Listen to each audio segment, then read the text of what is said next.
Karibu tena mtazamaji, tuendelee na mdahalo wetu siku ya leo kwenye Dira ya Wiki. Tumeanza vizuri sana na masuala ya ufisadi, tumetandaza wazi vile hali ilivyo hivi sasa, lakini tunaangalia kule tumetoka.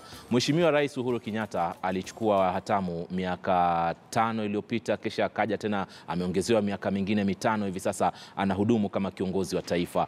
Na miaka hiyo yote vita dhidi ya ufisadi umekuwa tu kama nyimbo upande ule, maanake hatuelewi kunaendelea nini. Kuna hatua kidogo tunachukua, tunasonga mbele hatua mbili, lakini kunatokea ufisadi mkubwa, tumerudi nyuma tena hatua zingine 10, ambapo sasa ni hali ambayo inaturegesha nyuma kama taifa katika vita hivi dhidi ya ufisadi. Lakini katika hiyo miaka 5, labda mzee wangu Manyora hapa, tumekuwa na serikali ile ambayo iko mpaka sasa hivi imekuwa imeshindwa kuja na mikakati madhubuti ya kuhakikisha kwamba hivi vita vinapigwa hatua, na kama ni watu kuchukuliwa hatua za kisheria, kama ni fedha ambazo ziliibiwa tuone zimerudishwa katika serikali. Maana tunavyoambiwa hivi sasa kumerudishwa shilingi milioni 650 tu katika vita vyake kupitia ile taarifa yake ambayo alitoa kwa taifa. Unaona Alimanzu, ni kwamba hata rais mwenyewe kuna wakati mmoja alisema kwamba mnataka nifanye nini, na akikuwa pia katika ziara za ughaibuni kule Israel akasema Wakenya ni wafisadi sana, ni wataalamu katika masuala ya ufisadi. Sasa unauliza ni kwa nini hakufanya na ni kwa sababu gani sasa atafanya. Omari amesema kwamba sababu wale wengine hawakufanya ni kwa sababu waliowasaidia kuingia katika ikulu na kuwahifadhi katika ikulu, ikiwa ni kawaida basi siasa za mataifa mengi, wale ambao wanakusaidia ili uende juu, baada ya kwamba umekuwa rais wanataka their pound of flesh.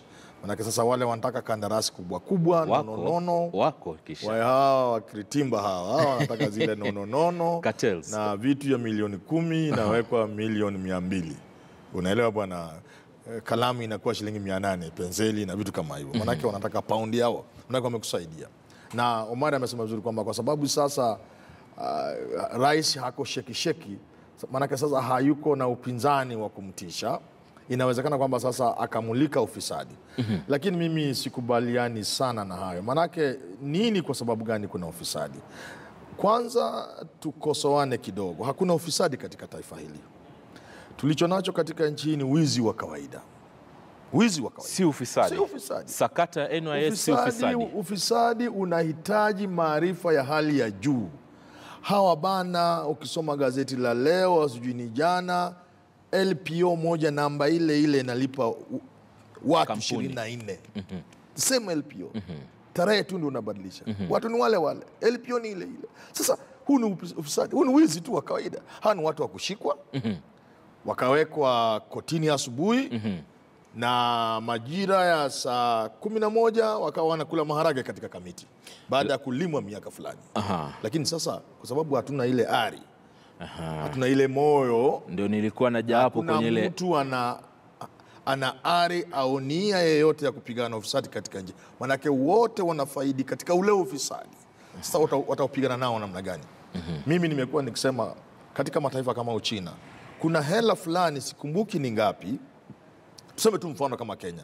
Kuna watu wamependekeza kwamba mtu ambaye akipatikana ameiba bilioni 1 kwenda mbele ananyongwa. Katika China kuna amount, sikumbuki ni dola ngapi. Na tushaisoma habari. Ukifika pale unanyongwa, hakuna kitu. Tushaisoma habari baadhi ya watu ambao wamehukumiwa kinyongo kule sehemu za Uchina. Naam, kwa sababu ya ufisadi wa hali ya juu. Manake tunapora nchi mpaka kuna kitu inabaki. Lakini ile iko kwamba hakuna ile nia. Hakuna mtu atanidanganya. Maana hebu nikuulize, wale waliiba pesa za NYS, kuna zile zimerudishwa wakati wa Waiguru? Kuna benki katika nchi hii na inaangaliwa na Central Bank, benki kuu ya Kenya. Kuna mtu anaenda anafungua account leo asubuhi, anatengeneza kikampuni jana, leo anafungua benki account, kesho zinawekwa pale mamilioni ya 100. Hiyo peke yake inatosha kufunga hiyo benki. Hizo benki bado ziko zinahudumu katika nchi. Kwa sababu kuna mtu anania ya kupigana na ufisadi. Wananchi wenyewe labda ari ipo kwa mwananchi. Nimekuambia kuna siku itafika. Baada ya kwamba binadamu katika nchi hii ya Kenya, katika dola hii ya Kenya, Aisha gonga ukuta. Mwezi wa 9 umesikia Mudavadi akisema pale kuna nia na kuna sheria zinapelekwa bunge. Mwezi wa 9 kuna kodi zitaongezwa kwa mafuta na mambo mengine. Hali ya maisha itakuwa juu, mafuta itapanda, nauli itapanda, kila kitu kitapanda. hawa ambao wamepofuka kwa kuiba, manake hawaoni, itafika wakati ambao raia sasa hata chakula chenyewe hawawezi kuwa nacho. Wakati huu ukifika Almanzu, basi watapambana na hawa wakora wezi hao. Vyema kabisa Manyora, labda tumsikize pia ndugu yetu ambaye yuko katika sehemu yetu ya pili pale katika ofisi zetu katikati ya jiji la Nairobi, wakili Danstan Omari, labda mikakati iliyoko hivi sasa katika vita dhidi ya ufisadi ambao Manyora anasema huu si ufisadi bali ni wizi tu, manake wanaoiba wanajulikana, kama masuala ya LPO ambao anasema ni moja lakini unakuta inabadilishwa tu tarehe na vitu kama hivyo. Mikakati iliyopo hivi sasa kupambana na jinamizi hili, unadhani ni mikakati iliyo madhubuti? Sheria zimo, mikakati imo. Lile ambalo halipo ni ule mshawasha, ile political will ambayo inahitajika katika vita dhidi ya ufisadi.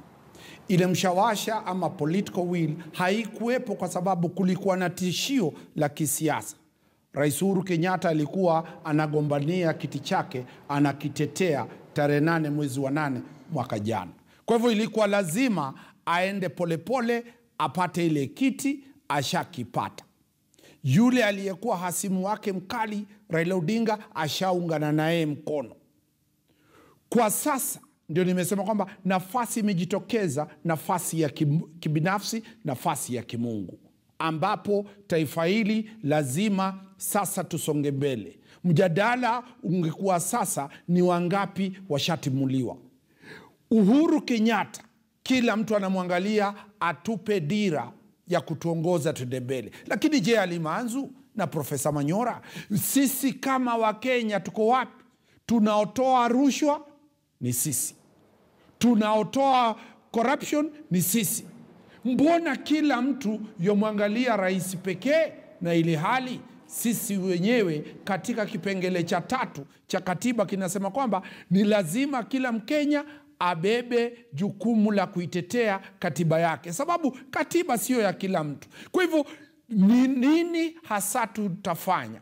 Ule wizi wa vocha tulizoziona kwenye magazeti, ile sio hata ni corruption. Nakubaliana na Profesa Manyora kwamba ule ni kubeba wizi wa kimabavu. Sheria zinatakikana kubadilishwa hivi kwamba ile ikuwe ni adhabu ya milele. Jambo ambalo kidogo mimi sikubaliani kwamba mikakati inatoshea ni vile vitengo vilivyopewa nafasi ya kufanya udadisi na kufanya mashtaka. Kitengo cha EACC ni duplication, ni rubber stamp, ni fotokopi ya ile kazi ya polisi. Mbona tusirudishe kosa la ufisadi liwe chini ya penal code, lifuatiliwe na Inspector General wa polisi? Mbona tuwe na vitengo vingi ambavyo havitusaidii? Kwa hivyo kwangu mimi naonelea kwamba, na naunga mkono lile wazo lililotolewa na makanisa ya kwamba turudishie polisi wafanye ile kazi. Wale polisi wana ujuzi, wale polisi wana maabara iliyojengwa kule Kiambu Road ya kuchunguza zile foja na kujua. Ile EACC ukiwaangalia watu karibu 200 watafanya nini? Kufuatilia janga la ufisadi. Kwa hivyo mimi naonelea kwamba kabla mahakama haijatekeleza ilivyotekeleza juzi, na tumeona msimamo mkali chini ya uongozi wa Chief Justice Maraga, wale wadosi wale wakubwa sasa wayala yale maharawe pale Kamiti na jela zingine za Naivasha. Tunahitaji wengi wafungwe, lakini mahakama haitafunga mtu kama uchunguzi haujafanywa. Na ukiangalia DPP aliyoingia ofisini ni DPP mwenye hataki mchezo. Ni DPP amesema kwamba lazima asimamie kazi aliyoipewa, na katika kipengele cha 157 cha katiba DPP hawezi elekezwa na mtu yeyote. Kwa hivyo Alimanzu, kwangu naona kwamba wakati wa Kenya kujinasua, Rwanda haiwezi kuwa eti inafanya vizuri kutuliko. Botswana haiwezi kuwa ni taifa ambalo tunaangazia na kusema kwamba linatushinda. Je, wewe kama Mkenya, je, vyombo vya habari umeona kwamba vimejitokeza wazi kufichua siri zilizopo? Lakini nini imefanyika? Bunge imepitisha sheria ya kuzuia utendakazi wa vyombo vya habari ili kwamba zile shida zilizomo za ufisadi zisifichuliwe. Naonelea kwamba sasa ndio wakati. Vyema kabisa hapo ukizungumzia swala la ile sheria mpya kwa wale ambao wanaochapisha taarifa kupitia mitandao ya kijamii, hapo bila shaka ni sheria ambayo tunaiangazia kwa undani zaidi, manake pia sisi tumo kama wanahabari kando na wanablog wengine kuhakikisha tunawapa taarifa ambazo ni za sahihi na vitu kama hivyo. Sasa hivyo asanteni sana kwa mwelekeo wenu kuhusiana na tatizo hili ambalo tulionalo hivi sasa la ufisadi. Tunakwenda kwenye mapumziko, lakini tutakaporejea kuna siasa inayoendelea kupigwa hapa jijini Nairobi. Pia itakuwa vyema tupate hisia kutoka kwa mwanasheria huyo pamoja na mzee Haman Manyora hapa kuhusiana na hii siasa ya kaunti hii. Kumbuka hii ni kaunti ndogo sana, lakini ni sehemu ambayo serikali imekita mizizi yake katika kuendelea na shughuli zake na kadhalika. Unakuta kuna bunge la taifa hapa, kuna bunge la seneta, ingawa bado tunafahamu kwamba sheria imeturuhusu kupitia katiba kwamba kuwa na ofisi kama hizo katika maeneo ya mashinani, lakini huu ndio mji mkubwa. Je, siasa inayoendelea hapa katika mji ni siasa ambayo itatufaidi sote katika kuliendeleza hili jiji katika mstari wa mbele na kutokezea kuwa jiji moja zuri kabisa kushinda majiji mengine, kwa mfano Kigali, Botswana kule tumetajiwa hivi sasa na vitu kama hivyo? Kuna siasa inayoendelea mtazamaji, tutakuja kuanza kuijadili, kuangazia pia masuala ya hizi umezitaje cartels hizi wakiritimba. Tutakuja baadaye mtazamaji, tuendelee na mahojiano yetu, endelea kuwa nasi.